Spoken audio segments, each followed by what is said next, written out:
I'd like to show you a really fun project that'll only take a few minutes to complete, but there are a few techniques that I think you'll really enjoy using in many other ways as well. Be sure to stick around for the second half of this video when I show you something that I think is so cool. It's a little trick I discovered while I was working on this painting, and I'd like to go into a little bit more detail about it later. So start off by choosing at least 3 colors for the leaves of your trees. I'll be using Hooker's Green, Undersea Green, and Perylene Green, and 2 colors for your trunks and roots. I'm going with Burnt Umber and Burnt Sienna. I'm starting out with dry paper. I'm not wetting it beforehand. And I'm using 140-pound hot pressed, smooth watercolor paper. Though if you only have cold press, that will work too. I'll have links below if you want to check out any of today's supplies. I'm going to be working on an incline because I want gravity to help us out. As I paint my trees, I'm loading my brush with plenty of water. When I go back for more paint, I'm often adding more water as well. This painting is going to be all about movement and the flow of water and paint. For the first tree, I used Hooker's Green. For the second tree, I used Undersea Green.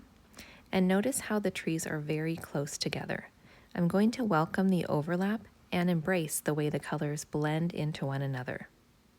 I'm adding more trees now with Perylene Green, bringing this color into the others and adding some dimension and the appearance of shadows.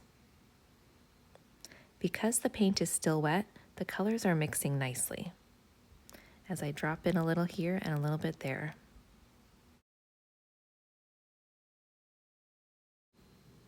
And let's just go with one more final tree here, kind of off in the background.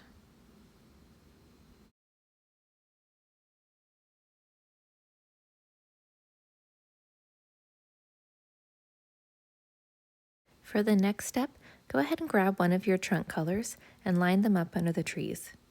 I don't mind if the browns blend with the greens from above. In fact, gravity will almost certainly bring some of the green down into the trunks, and I think that's great. I'm alternating between my 2 colors, Burnt Umber and Burnt Sienna. I want to make sure I can see hints of both in my tree bark. I'm creating the earth now with large amounts of water and paint. As we prepare for the roots, I'm really loading up the ground, bringing more paint and more water.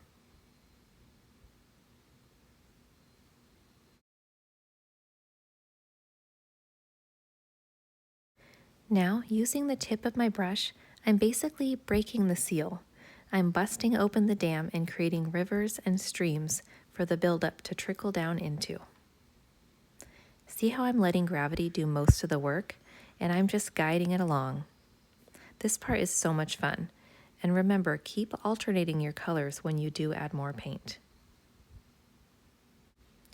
Add as many roots and offshoots as you like, making sure you have some directly under each trunk. And I'm also going to grab some more of my green in a moment here, and I'm just going to be adding a little bit of grass and shrubs.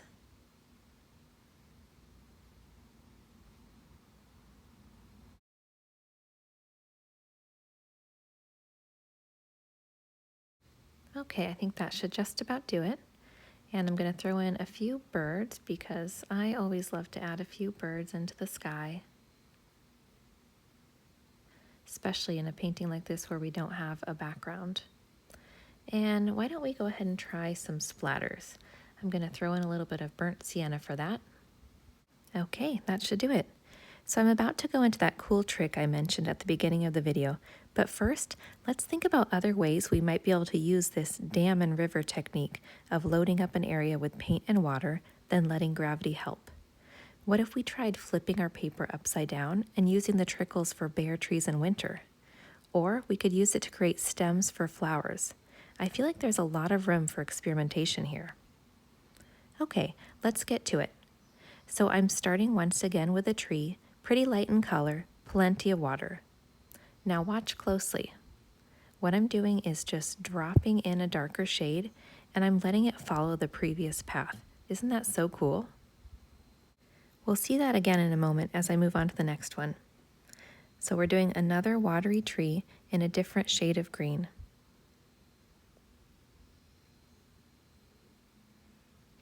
And here we go, adding the drop and watching it trickle down.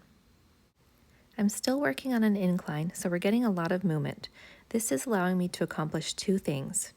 So first, I'm able to add more color to my leaves. I can add a variety of colors or just more of the same if I want more saturation. And actually, if I find that my colors are darker than I'd intended, this would be an easy way to lighten them by dropping a very diluted drop into the top of the tree.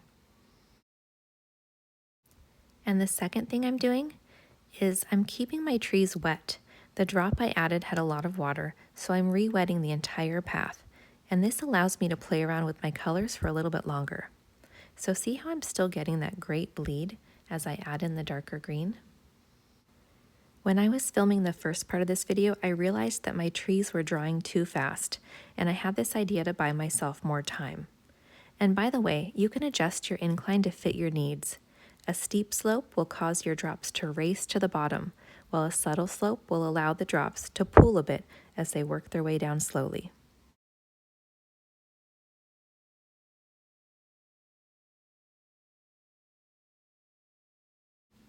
And this can be done with the roots as well. You can add droplets and then just let them do their thing, trickling down the already existing path.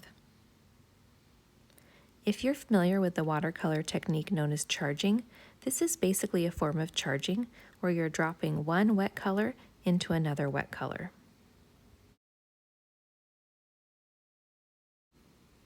All right, I'm just going to finish up this one, and then I'd like to show you an example next on the cold press paper. So it still worked out, as you can see, but we didn't get quite the same movement as we did on that smooth hot press surface. And then here's a few where I just had some fun with different colors. And this next one is probably one of my favorites. I just dropped in little bits of that trunk color into the trees, kind of all the way up the base, and I think it turned out really cool. And if you're somewhat new to trees, I'm going to link a previous video here. It covers the basic structures of different types of trees. And I find that just kind of remembering that simplified structure comes in really handy, not just for drawing, but for painting as well. Thanks for watching.